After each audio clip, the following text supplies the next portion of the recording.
Hey guys, welcome to my new channel. My name is Laura and today I'm going to be doing a walkthrough of my current bullet journal. I'm starting a new bullet journal this weekend, so I just wanted to go through my current one and talk about any spreads that I liked, any spreads that I'll be changing in my next bullet journal, and any tips and tricks that I learned along the way.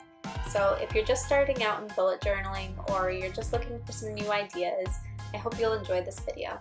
I love doing this spread at the beginning of my bullet journals because not only does it take up a lot of the empty space on these first two pages, but also because every time somebody mentions a bullet journal, my mind automatically goes to Bullet Bill from Super Mario Brothers. So he's become somewhat of a mascot for my bullet journals.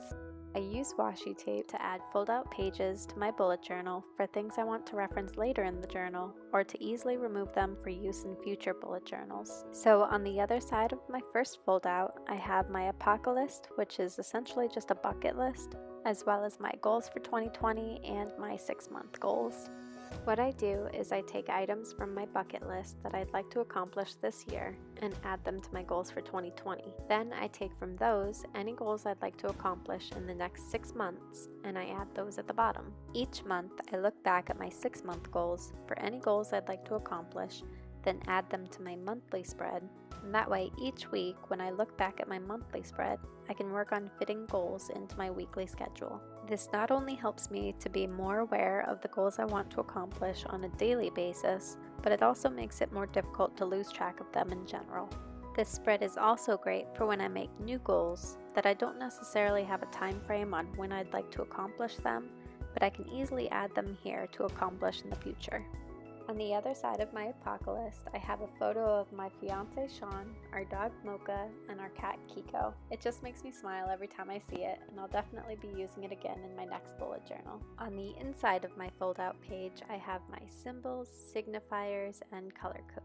Instead of having a single color code, I have mine split into 3 different parts. I have a general color code, a sleep tracker color code, and a mood tracker color code. I did this for 2 reasons. 1, because I had the extra room on this page, and 2, I knew I wouldn't have the space on my sleep and mood tracker pages as I tracked both of them for months on a single spread, as you'll see in a minute. If you're new to the bullet journal system, symbols are just different characters you assign to items in your journal to make them easier to find at a glance.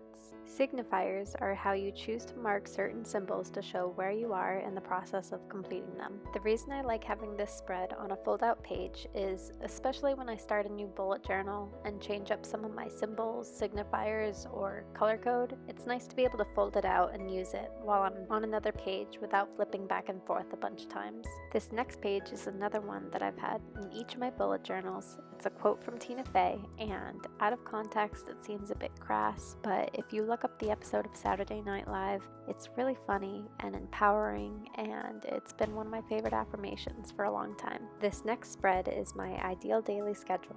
I have it split into 2 columns. The one on the left is for work days, and the one on the right is days off. I make and sell beeswax and coconut candles and natural lip balms on Etsy, and since business has been picking up a lot this year, I consider most days work days. I chose to do this spread to help me prioritize all the things that I'd like to get done every day, and broke it down even further with morning and nightly routines that remain the same whether it's a work day or not. To create my morning and nightly routines, I basically just brainstormed everything I could do each morning to set myself up for a productive day, and everything I could do each night to help me finish my daily goals and have a relaxing, peaceful evening. I'd love to stick to the schedule as much as possible, but it isn't by any means what every day looks like for me. It's really more of just a visual reminder of how I want my day to go and what I'd like to accomplish.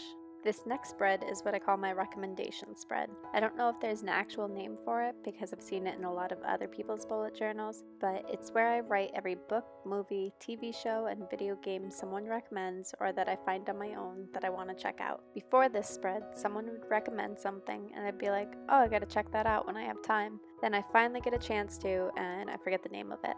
As I read a book, I'll color it in, and where I have a habit of starting a book, putting it down and picking up another one, this helps me to be more aware of the books I would otherwise forget about. It's also motivation to read more in general because my goal with every bullet journal has been to color in my whole bookshelf, and as you can see, it hasn't happened yet. I basically have the opposite problem with movies, TV shows, and video games in that I have my favorites, and as you can see, I have a hard time starting new ones. At the moment, my favorite movies are Spaceballs, Princess Bride, Robin Hood Men in Tights, Shaun of the Dead, and Tucker and Dale vs. Evil. My favorite TV shows are The Office, Archer, Futurama, Family Guy, The Orville, pretty much anything Seth MacFarlane does. My favorite video games are Super Mario Bros., every Zelda game other than Breath of the Wild, which I haven't played for some reason, every Uncharted game, and Battlefield Bad Company 2, though I do like a lot of other FPS games. If anyone has any recommendations for any books, movies, TV shows, or games, leave them in the comments below or let me know your favorites. I'm starting my new bullet journal this weekend, so I'm looking for new things to add to the spread in my next one. My next spread is one I started using to keep track of all the home repairs we need to do. My fiance and I are fixing up our home to sell one day, and as you can see, we have a lot to do before then.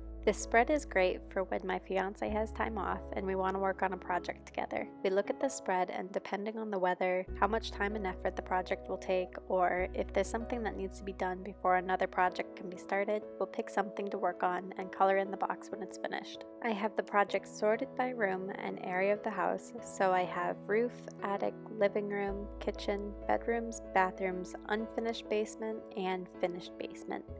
The basement is hard to see on the camera because I use silver gel pen, but those projects are all done anyway. This next spread is on another fold-out page, which makes it easy to remove so I can use it in my next bullet journal. It's the layout of my garden, which is roughly to scale, with each space between dots representing a foot. I used this to plan out my garden this year and to help me remember what I planted where without having to make a bunch of plant markers. I looked up the rough area each plant needed, how much sun they would need, and what plants they might do better next to. There's a bit more to it than this, but I think I'll save that for another video if anyone's interested, as this one's already going to be pretty long. This spread is one I have such a love-hate relationship with. I like the layout for the most part, however, it's really not colorful enough to keep my interest. In my color code, blue represents personal goals and growth, so I used it to fill in what we paid off and how much we saved up. However, I think next time I'll use different colors instead, and I won't include so many bills that don't occur monthly. One thing I did really like about this spread was the savings jar, and even though we didn't make it to 10 grand, we still saved up 3, and that was pretty cool. That was a lot for us. We also paid off the credit card and my car, which was really cool to see those finally filled in.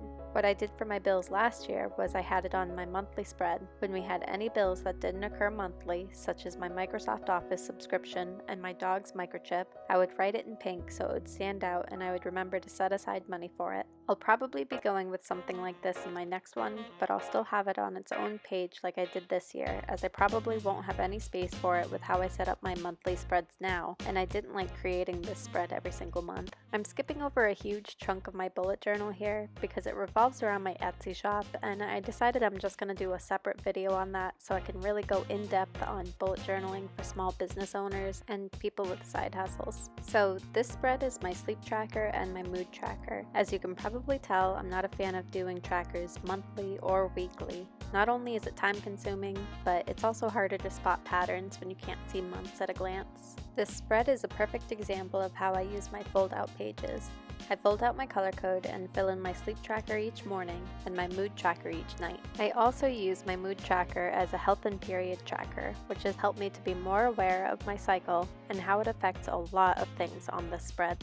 Really quickly, I just wanted to show you a couple spreads I did in my last bullet journal that I wish I had done in my current one. This first one was my year at a glance. It was just for the months I had room for in this bullet journal, but it helped when I was doing my monthly spreads so I didn't have to look up important dates on my phone each month. I set aside 2 pages in my current one, but I just never got to it for some reason. This was only a single page I did of the moon phases during the months my bullet journal ran, but I absolutely love this page. It was one of the most time consuming and tedious, but I love how it came out. Again, it's probably hard to see on here, but I used that silver gel pen again, and it has a sheen and a little bit of a sparkle to it, and I'll definitely be doing this page again in my next bullet journal. Okay, so back to my current bullet journal, and we're finally at my monthly spreads. This is my current monthly spread for July, and as you can see, my theme was just fireworks. Very poorly drawn fireworks. So the way I have this set up is month and year at the top, my calendar and any important dates at a glance. Then I have my spending tracker, which I use to keep an eye on where our money goes each month. What I do is at the end of the month, I sit down with our bank statements and highlight each of these expenses. I add them up and write them here, total them up, and create a pie chart to make it easy to see where our money goes each month and help us stay on track with our spending. Under my calendar, I have my previous and next months at a glance. I originally messed up when I was writing out the dates and decided to just take a cutting from a spare page in my last bullet journal to cover it up and write out the correct date.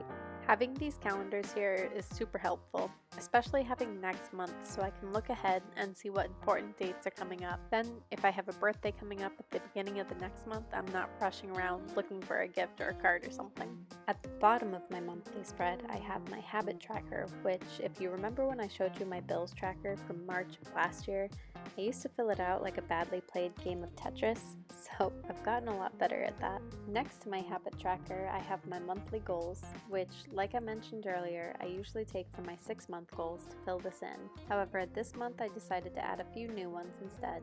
And finally, my weekly spread. This is obviously not my most recent spread, but I wanted to show you this one first because I was tracking my water for one of the 7-day challenges in the Accountable and Aligned group on Facebook, so I figured if anyone was looking to track their water without taking up too much space in their weekly spread, this is one way you can do it. I just used the space I had between each day to track each quart I drank and drew a little water droplet below. Again, I'm not really a fan of the weekly or monthly trackers, but this one only took me like 2 seconds. Down here at the bottom is my weekly forecast. Again, I avoid taking out my phone as much as possible because the urge to scroll through Facebook and Instagram for hours is just too strong. So what I do is on Sunday night, I'll look up the forecast for the following week, write it in here, and then each night I'll write the actual weather after getting outside as much as possible and checking my outdoor thermometer that records the highs and lows of each day.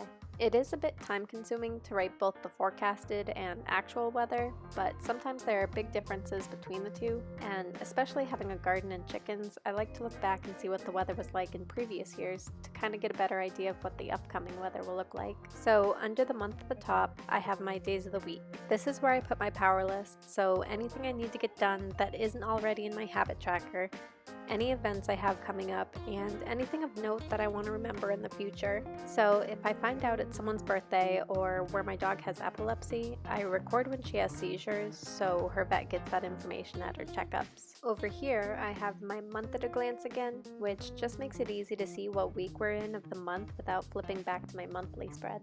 Next, I have my goals for the week, which again I take from my monthly goals, or I'll just add new ones at the beginning of the week, depending on what I have going on. Next to that, I have a little glance ahead for next week, so I'm not caught off guard by any events or tasks I need to prepare for.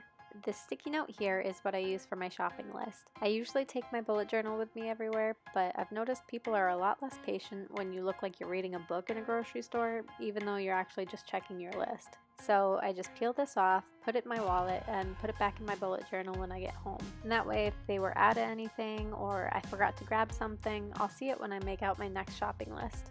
Oh, and before I forget, I also have a quote of the week at the top of every weekly spread. It's usually just an inspirational or motivational quote I find in a book or online, but every once in a while I'll write down something funny that somebody says, and it's always fun to just look back over previous weeks and see what quotes I had. So just really quickly, I wanted to show you my weekly spread for next week so you can see it blank before it's all filled out.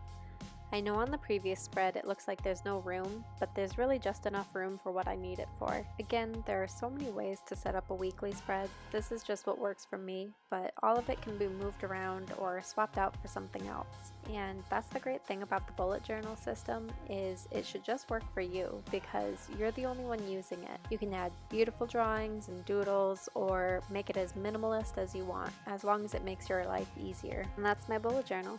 Like I said, I'll be making another video on bullet journaling for business, so if you're interested in seeing that or more videos like this, hit the subscribe button and tap the notification bell so you don't miss out on any of my future uploads. My next video is going to be on how I meal prep a variety of different meals on a budget and how I make cooking in general way easier. That should be going up next weekend, so thank you for watching and I hope you have an amazing night.